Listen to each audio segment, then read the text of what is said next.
Does your child take forever to get dressed in the morning? Perhaps you're looking for some help on how to make this process much faster and they become more independent?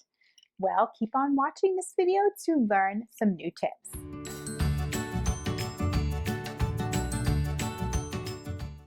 Hi, Amy here, pediatric occupational therapist and founder of Playapy, and I'm here to provide you with some playful solutions and powerful results. Today, we're going to be talking about what you need to do to help your child become more independent with dressing skills. This was a question that was posed to me this week, and I thought I'd provide you with some helpful tips since I know many parents have the same struggle daily. Okay, parents, today I'm going to be giving you some tips, and I want you to keep in mind that this is for parents who have children who are having difficulty getting dressed, not because of a behavior issue. This is not about your child having maybe a disrespect and is not following directions. This is more about the fact that your child has difficulty with the steps involved or may have difficulty following through or initiating tasks. A lot of times I see parents just kind of doing things for their kids because they need it to be faster. And they're forgetting that that opportunity, that time that your child spends struggling in the dressing process really helps them to develop hand strength. It helps them to problem solve. It helps them to function and learn how to be more independent. I'm going to break down 5 tips for you that are in no particular order. Now, this video does not have any of my fancy little acronyms, unfortunately. I love a good acronym. But this video is going to still provide you with some nice little tips. So we're going to get started. The first thing I want you to do is think about preparing in advance. Now, I've talked about this in the superhero discipline video as a good way to help your child know what's going to happen ahead of time. Well, the same applies here. You want to set yourself up to be more successful.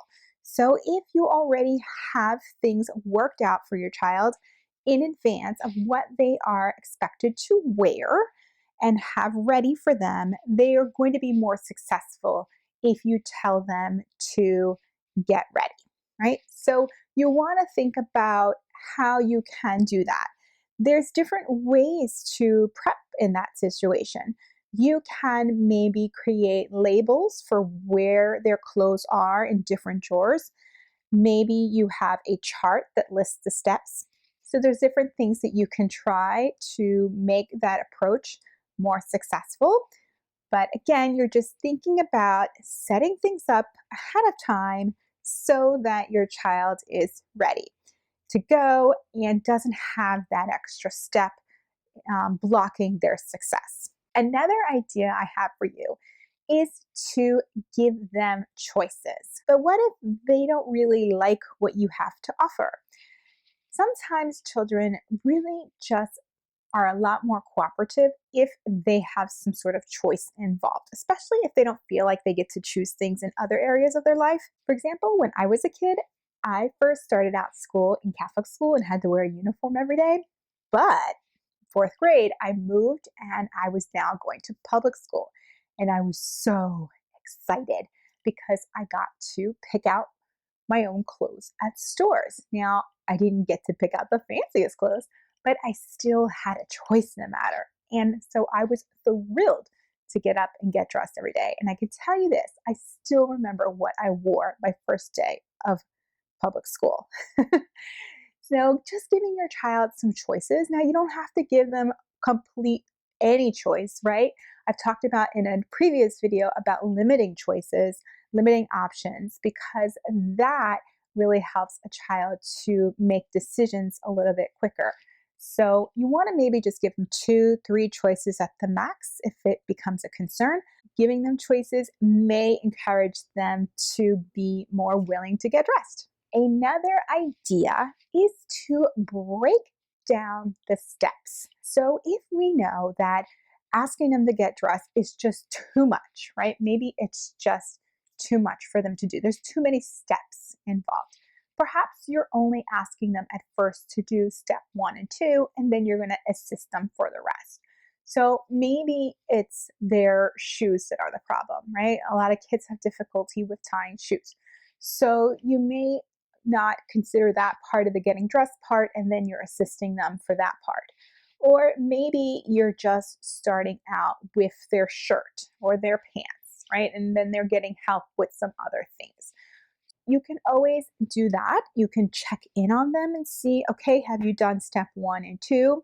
Again, like I mentioned earlier, you can create a chart or a visual of the different steps that they have to see that they have these different parts that are involved, things like that. So you want to think about breaking your steps down and your expectations for the different steps. Okay, one of the most obvious things you could do is make it fun. Hello. You can make it more playful. So one of the things you can consider is maybe adding some music.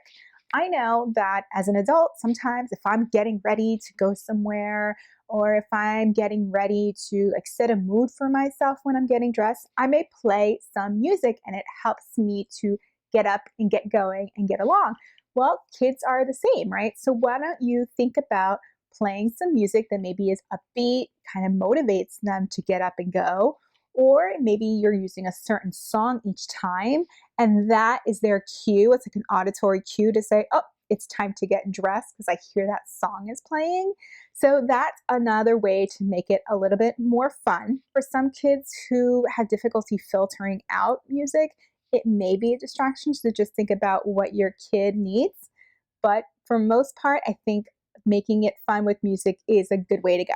The last one, you want to maybe provide a reward for them accomplishing their task. Now, this could be something simple. Maybe you have a rewards chart. I usually try not to encourage it to be food, but sometimes that also works. Sometimes just praise, just really letting them know that they have been successful and you're happy that they've been successful is a great way for you to reward a child. They really do want to please you overall. So if you really let them know that you're so happy that they got dressed by themselves or that they accomplished the steps that you expected them to, that is a really great reward as well. So there you have it. You have 5 little tips for you to help your child become more successful with dressing skills. And they are little things that you can consider individually or use them all at one time and see how they work out for you. I'd love to hear what you think and if they have been helpful to you. Also, you can send me some more comments to let me know what other things you need help with and ideas that you would appreciate some help on. Did you like this video? I hope that you did. If you found it helpful, I want you to make sure that you subscribe to this channel, like this video down below, and leave a comment. Also, don't forget to go to playapy.com where you will find the option to sign up for the newsletter where you can receive news and discounts and extra information like blog posts and more. And you can also check out Playapy's PALS handwriting program. So I hope to see you there. And until the next video, have a playful day.